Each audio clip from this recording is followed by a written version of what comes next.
Hey, everybody, this is Josh for another episode of the Canadian Immigration Pros podcast. I am happy to be joined by Arshdeep from Breakaway Immigration. Arshdeep, thank you very much for coming on the show today. Thanks for having me, Josh. So nice I'm to be here. excited for the episode today. What I think we'll be diving into mostly, which we haven't done a full deep dive on yet, so I'm excited for the episode, is AIP, which is, I think, an interesting program, especially over the last few years as PR has gotten a little bit more difficult, which I'm sure we'll talk about. Before we dive in, Arshdeep, can you just give everybody a quick introduction, a little bit more about yourself and what you do these days? Yes, of course. Like Josh said, my name is Arshdeep Kaur. I am a regulated Canadian immigration consultant, or CIC, IRB. And my company name is Breakaway Immigration and Citizenship Services. I am based here in Windsor, Ontario. I help clients with permanent residency options, PNP applications, especially in the Manitoba PNP, Ontario PNP, and the Atlantic provinces. And recently, I've been doing a lot of work in the Atlantic immigration program space and subsequent work permit extensions for those who are eligible for this program. I've also contributed a few articles on EmiLink, which is a knowledge-based forum for experienced RCICs to share their thoughts on the current immigration landscape that it is.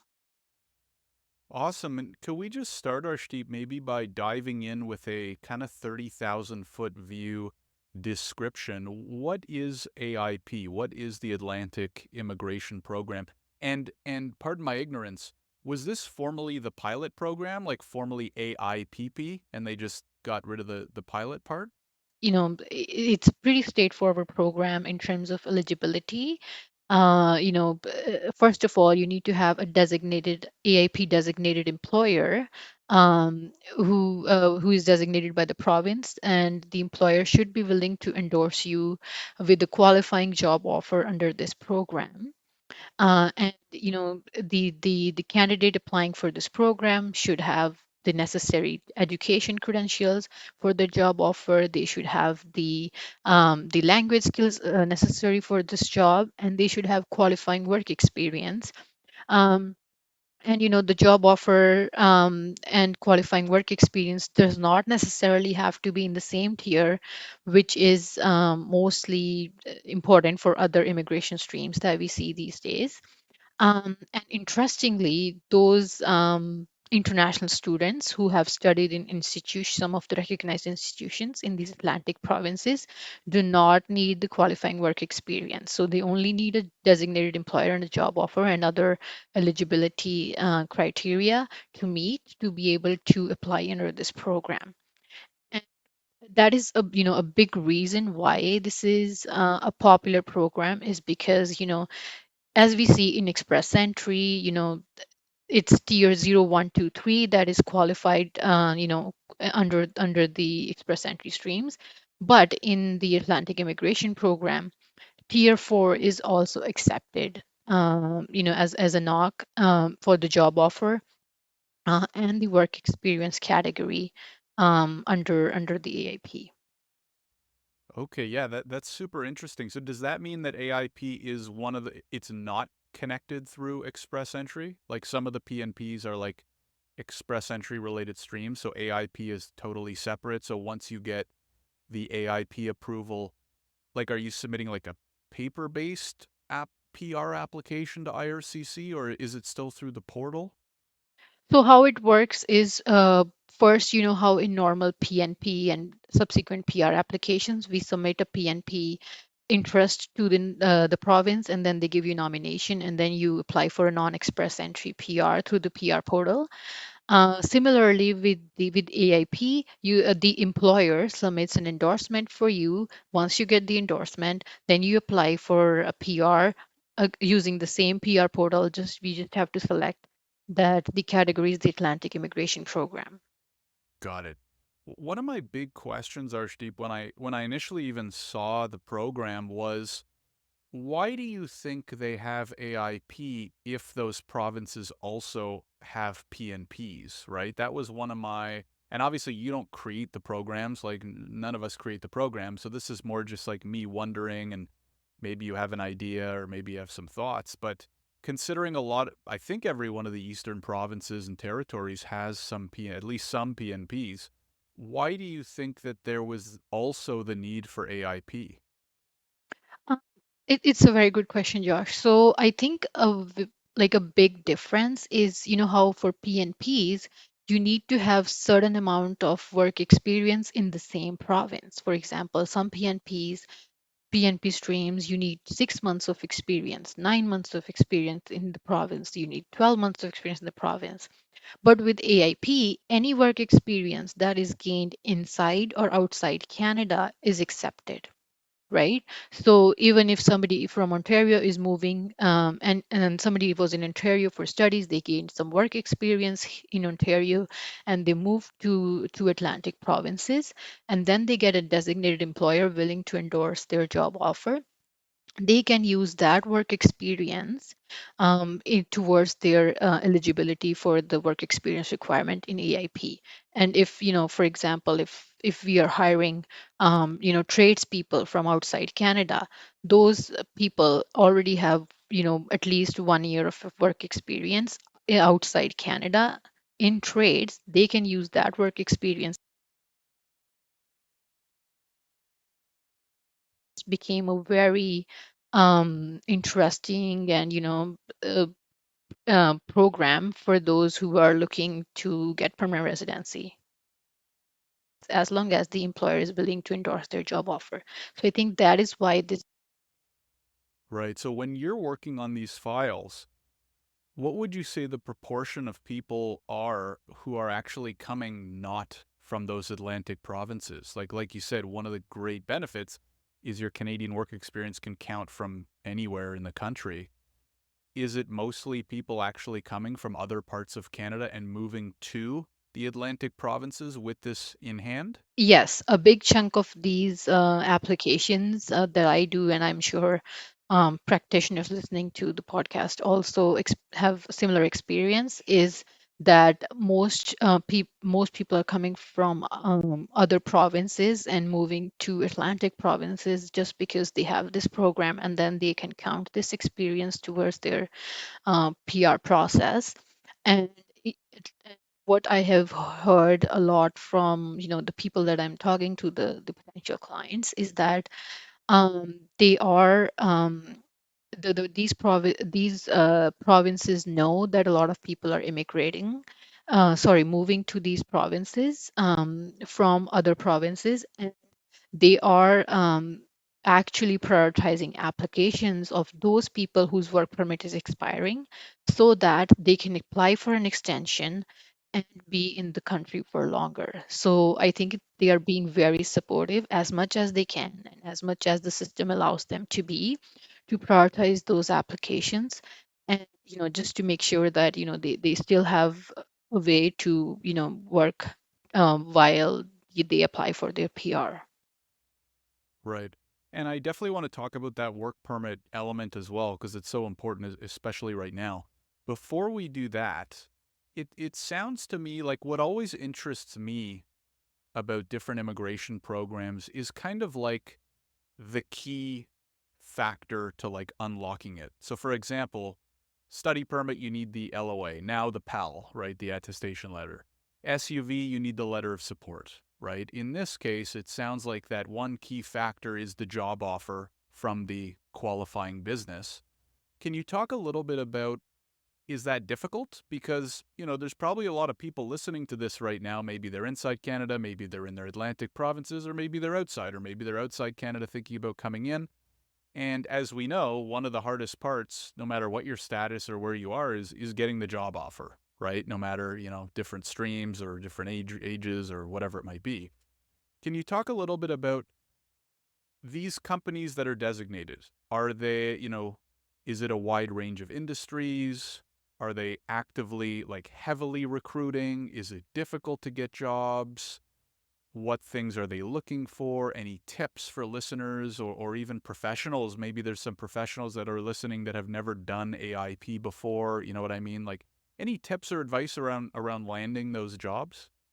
Yes. So to the question of, is it, does are the employers being supportive in how people can find jobs with those designated employers, and is it, are they recruiting a lot? So I wouldn't say that there's a lot of recruitment going on, especially in, we have heard a lot about sales and service occupations, which are being put on the side, and healthcare, childcare, and trades occupations are, emerging occupations. So it is actually what the market is these days, is that even if it's these provinces, if you are in one of these occupations, which is, healthcare especially, trades especially, or, even in the manufacturing industry, it is it not easier, but you would be able to find a job with 1 month or 2 month search.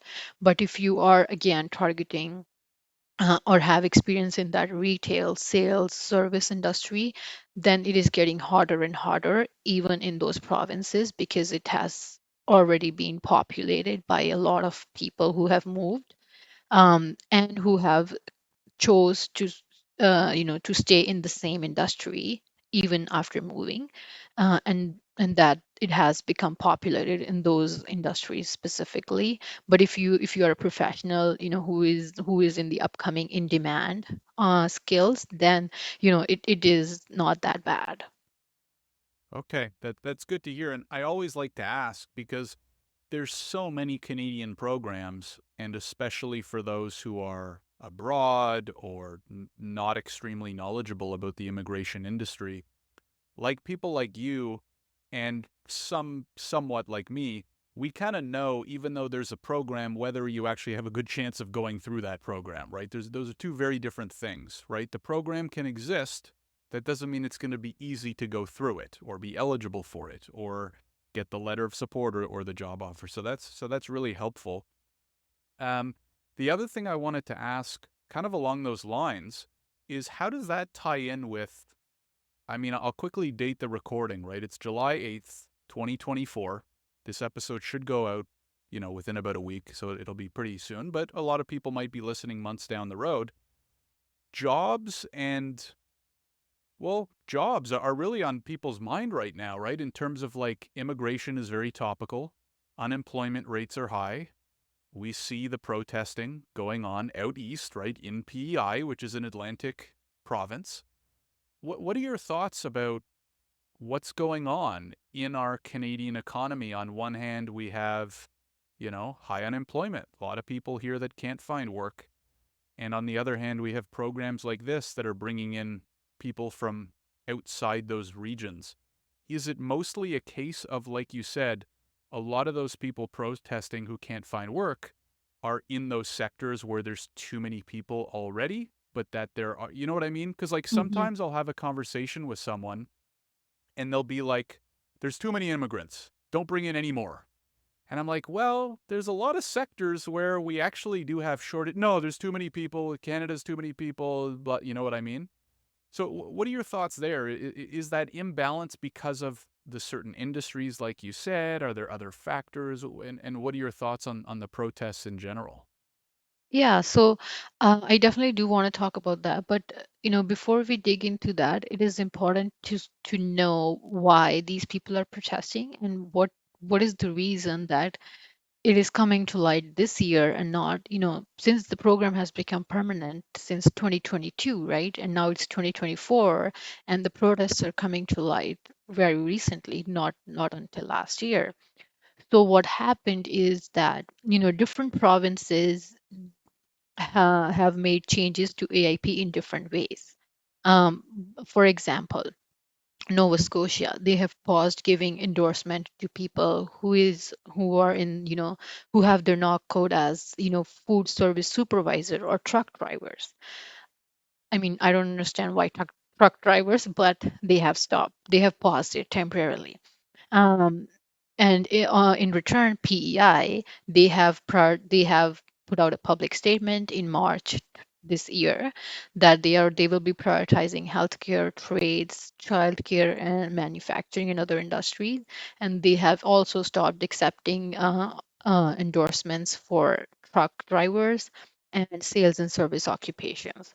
So Okay. So yes, I just want to pause there and clarify for 1 second. So the program covers all of the Atlantic provinces, but each one is kind of determining which new companies or industries they might be providing invites for as well. yes, correct. They Okay. determine which employers qualify for that designation. Right. They determine what occupations for those employers would qualify for the Ah, endorsement. For example, I recently had a client working at a designated employer, a big retail company. They're, if they are a retail supervisor or a manager there, they would be eligible for endorsement. But if they are a sales associate with your tier 4 occupation, eligible for AIP, but they will not issue endorsement. They will not apply for endorsement as a sales associate, even though it's an eligible occupation under AIP. So it's different ways how these provinces are, prioritizing what their needs are, and then collaborating with employers as to what they think is best for their province and their economy. got it. So it's almost a little bit like, hey, there's the express entry and then below it there's like the industry specific draws, right? Obviously not 100% the same, but like relatively speaking, Yeah. a lot of these programs are going even deeper and becoming even more specific, which I don't know if you agree. I think it's a good idea. I think the more in sync the immigration programs are with the needs of the actual country and the labor market, the better. The problem is, as we saw with the study permit industry, the startup visa industry, if you just keep the floodgates open for 8 to 10 years, you can't trust the industry to police itself. It clearly did not work in those two instances, right? And probably wouldn't work. In fact, they might even be, starting to clean up the LMI industry a little bit more because of all we've seen there. But I also still, so yeah, would love to hear any thoughts you may have on that. And then the protesters, can you give us any more background or insight? Why is it happening? What are your thoughts on it? Where do you think it's going to go? Is it going to be resolved in a responsible, peaceful way? Where do you see it going? Yes. So the protests that we have been hearing is mostly from Prince Edward Island because of their announcement, like I said, in March this year, that they will be prioritizing certain occupations and just staying away from giving endorsements to other occupations. So these international students who moved from different provinces to PEI with the dream that, okay, we can get easy PR once we move to PEI. They are seeing their dream being shattered because of this change. And I feel for them because it is not their fault, or this wasn't what they predicted when they made the move. But now, it's like they moved and started there, and that is their bread and butter. But now they just don't see any option, and they don't want to leave because you know agents outside Canada gave them a pathway to PR if they take study as a program, any study program in Canada. So they came here with the PR in mind, but they're just not able to get it. And the one thing that they saw, okay, if I move to this province, I'm gonna get PR. So again, that shattered. So that is the frustration that we see among these students, and that is why they are protesting. Thinking that if they raise their voices, they might change the minds of the government. uh, but from what I have read in the news and from what other RCICs are reporting is that the PEI government is not open to budging. They want to stay it that way. And interestingly enough, I read a post on X very recently by another RCIC. I think his name was Conver Sierra. He said that between January to March, he pulled out some stats that PEI um, approved 570 somewhat LMIAs for low skilled occupations. So on one side, we are seeing they approving LMIAs in PEI for lower skilled occupations. And on the other side, we are seeing that they are not focusing on these occupations to get permanent residency. So one would think that um, do they just want them to be temporary residents ever? Like just for the future, just stay as temporary residents, and we cannot give you PR because you're a low skilled occupation. You know, clearly, if an LMI is approved, you know, you and I know, and most practitioners know that that means is a labor shortage. That is why that LMIA was approved. But if there are approvals of LMIAs and then the government is saying that we don't need those people, like where would they, um, you know, what is the middle ground, right? Right. So Well, that's why these people are, you know, protesting. yeah, I think the big problem there is you're actually talking about two separate entities, which just further complicates things, right? Like who processes LMIAs? Well, it's the ESDC, which is a federal organization. And what we're talking about as it relates to AIP is the PEI government or whatever you want to call them, right? So there's clearly a misalignment where the PEI government is saying and doing one thing, the federal government is saying and doing another thing, and then you have these people stuck in the middle, not sure what the heck to do. Um, so, anyways, it's crazy times. It's another reason why, and maybe I'll get your thoughts on this. And I've said this many times in previous episodes, and I've whined about it on LinkedIn plenty, which is I think the government has created way too many programs. I think if you create too many programs, too many streams, too many pilots, it's just number one, confusing for everybody, even the professionals, right? Like, I'm sure you can relate, even the last 2, 3 years, how much harder it's gotten just keeping up with all the new programs and their changes and whatever. It's doubly confusing for aspiring immigrants who aren't experts, understandably. And now there's just not that much alignment, right? There's overlap, there's duplicate, there's gaps, and it just takes more resources for the government to process and learn and so anyways, that's my shtick. So what do you think? Number one, would you agree with that point? And number two, how do you see this ending, Arshdeep? Because like there are, by my count, and I'm not just talking about Atlantic Canada, like millions of temporary residents who are due to have expiring temporary resident permits over the next couple years. It's just not possible for all of them to get PR if you look at the targets, right? So where do you think this is going to go? What do you think is going to happen? Um, First of all, I agree with with your point that, you know, there's too many programs, which is even confusing for us practitioners sometimes. You know, sometimes clients come to us and say, "Well, I heard about this program, which I never heard about." And then, you know, I would go research on it, and I'm like, "Well, the way you think of it is not the way it is being implemented." And it's just there's a lot of misinformation, and people believe that, you know, that is the way for them. But, you know, when you go into the nitty gritty of it, it's not the right way for them.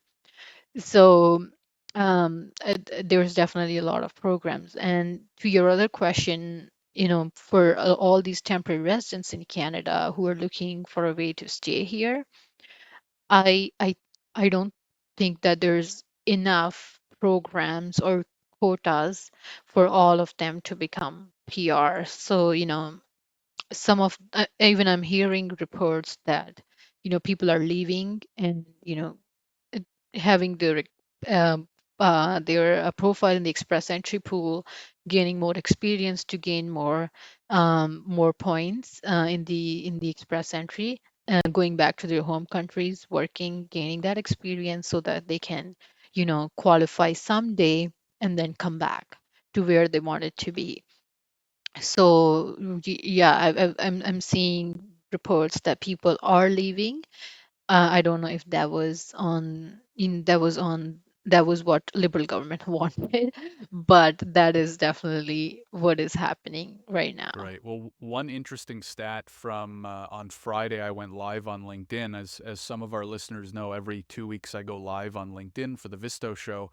And one piece of information that was shared with me from, I think it was an ATIP, is that every month about 18,500 PGWPs plus spousal plus related spousal visas are expiring. Every single month, over 18,000. And they're not inviting 18,000 people a month for express entry, right? So Nice. what are No. these what are these people, right? Some of them are going home, some of them are doing stuff they shouldn't be doing. So I think it's going to be messy. I Yeah. think it already is, and I think it's only going to get messier.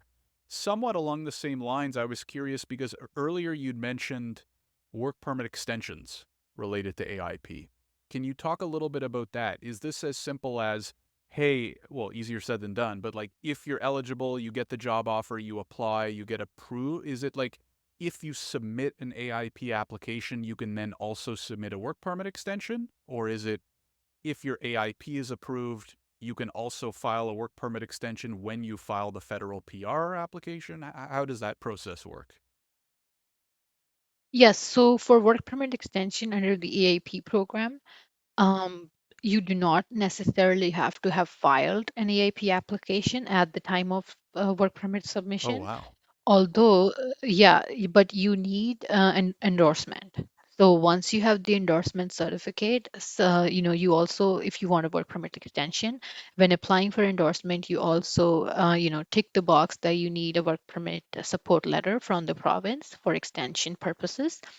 So you use that work permit support letter because once the endorsement is approved, at the same time they send a support letter if required. So you use that support letter to apply for a work permit extension. I think this is the C18 LMI exemption code under the EIP program. And, you know, provided that you meet all the requirements of the Atlantic Immigration Program. So, for example, it can go two ways. So if you have already submitted an AIP application, you just need you use the support letter and all the things that you submitted with the AIP application to file for your work permit extension. But if you haven't submitted an AIP application and your work permit is expiring, let's say next week, your priority should be filing an extension, work permit extension, so that you can continue working. And then, just like you would submit a lot of proof for your PR application, you will submit a lot of proof for the work permit application showing that you are eligible for PR under AIP and you also have a support letter. So, that's how it works. I know, like most, like Bridging Open Work Permit, other programs that we have for work permit extension for PR under PR categories, you need an AOR and things like that, right? But under this program, you need a work permit support letter, and obviously the employer has to pay the $230 compliance fee to support the employee and their work permit Right. application. I mean that's incredible and probably one of the few reasons why maybe the program has done so well and become so popular. So like you said, and just to kind of summarize, especially for the aspiring immigrants out there, most PR applications like Express Entry, you actually have to be invited to apply, submit the application, receive the EOR, and then you can apply for the Bridging Open Work Permit. And what you're saying here, Arshdeep, is as long as you get the endorsement and the letter from the province kind of like supporting your work permit extension, you can submit the work permit extension even before you submit the AIP application. So obviously really good, especially for all those folks out there, unfortunately, with, facing expiring temporary permits. So that's really interesting. Before we go on to our last topic, I wanted to talk a little bit about those Eastern provincial PNPs. Any last tips or pieces of advice related to AIP specifically, whether it be aspiring immigrants or maybe there's some other consultants or lawyers out there who, haven't done many files out east, anything like that? Yes, so I think with the practitioners and people applying under this program, they have, one of the myths is that you have to have submitted an AIP application before you apply for an extension under the program, um, Okay. which which is not true, because I submitted a few applications and in one of the cases I still haven't filed the AIP application and then received the work permit approval before even filing the AIP application, right? So it is like you said, from practical experience too, it is really not necessary to file an AIP, but you have to have meet the eligibility criteria and explain how you meet that criteria to be able to get that extension. And you're eligible for a 2-year extension, which is I think more than enough, and to get your PR in that extension. And another tip is that sometimes a lot of people message me on Facebook, is that my work permit is expiring and endorsement application is in process. Like, what can we do? What can we do? So simple answer is just ask your employer to kindly, with kindness, ask them to just prioritize your application just based on your work permit expiry date, and provinces are open to that, because I've did that many times where employers, work permits expiring in 2-3 weeks, and the employer starts, bugging the provinces, to please prioritize this so that your employee can apply for an extension, and it has worked. So if any of the practitioners listening, or any people in the same boat applying for AIP are listening, that is one of the remedies they can use for sure, provided that the province listens to your request, but you can always request them to prioritize it. Awesome. Yeah, no, that sounds very, very helpful. And as we know, sometimes what IRCC puts on their website doesn't always match 100% with how things work in practice. So I'm sure a lot of people will find that very helpful. The last thing Arshdeep wanted to cover was, so we talked about it at the beginning of the episode about how, why do you even need an AIP if all the provinces and territories have their PNPs anyways? Can you talk a little bit more about like the state of the PNPs in the Atlantic provinces, any of those that you would recommend? Any situations where you would recommend PNPs over AIP, or any other helpful information? Yes. So some in mostly, if you talk to people who are in those Atlantic provinces, students targeting their PR as soon as possible. If I would say, if somebody is in a boat that you are a graduate and your employer says that we are a designated employer, but we won't be able to get to to your designation until a year from now, right? Because sometimes provinces have quotas, employers have quotas. How many can you do? Right? So I always recommend to those people to look for PNP pathways as opposed to AIP, because if your employer can't get to it until a year from now, then you're looking for a long wait time, right? So prioritize PNP then as opposed to AIP. And there's other employers who are not designated employers, then obviously you have to go through the PNP pathways, um, for those for those specific employers, if you're working for those specific employers. So and um, PNP is also a great stream. It's not like if you don't qualify for AIP, then it's the end of the world. But some most likely, for PNPs, most PNPs, even in the Atlantic provinces, is that you should have worked for the same employer for at least 6 months, or for certain streams for a year. That is why people try to prefer AIP. But again, if somebody's not qualified, then PNP is also a good way to go for that. Got it. Do you have any specific provinces that you're really like bullish on, that you've seen a lot of success with, or they're maybe more PNP friendly that you would like? I'm trying to think of like the probably hundreds of thousands of temporary residents around the around the country not on the East Coast, right? Everyone in Ontario, everyone in BC who are struggling, they're thinking of different options. Like, obviously, it depends a little bit on the profile and the work experience and stuff like that. But generally speaking, like, what are the one or two provinces or PNPs that you've really seen a lot of success with? Yeah, I think the New Brunswick PNP and the Newfoundland, they are very, responsive. If you, even if you, let's say if I have a question, they're not, it's not clarity, there's no clarity on their website. I've even reached out to them to clarify, and they have responded back, which is, not common for all PNPs, all province streams that we see. But these are, very good provinces for PNP, and even Nova Scotia. Um, and I wouldn't, I don't want to leave out PEI, but there's a lot of protests going on in PEI, and part of the reason I don't say PEI is because of that, but very friendly provinces, I would say. Otherwise, New Brunswick and Newfoundland have seen good success. Awesome. Arshdeep, this has been very helpful. Like I said, I mean, I've been saying this over and over again. It's tough times right now, right, in Canadian immigration. Uh, I think partially because of the way the government has run stuff for the last 8 years, but unfortunately, all we can all do is work within the confines of what we're given, right? So I think this has been hopefully very helpful for a lot of people understand more of their options, more of the different programs. If anybody out there is interested in getting in touch with you, contacting you, following you, where are the best places? Yeah, so I am very very active on my social media, particularly LinkedIn, Instagram, and especially Facebook.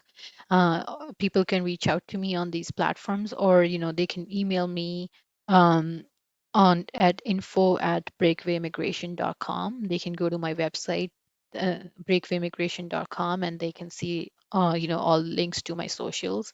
If they want to read up on me and read the articles that I contribute. And I just want to say that, just like many of my clients, I immigrated to Canada as a student myself and experienced many, many hurdles on the way to become a PR, and finding that first job, which I know most of, which is a big step always, once you graduate.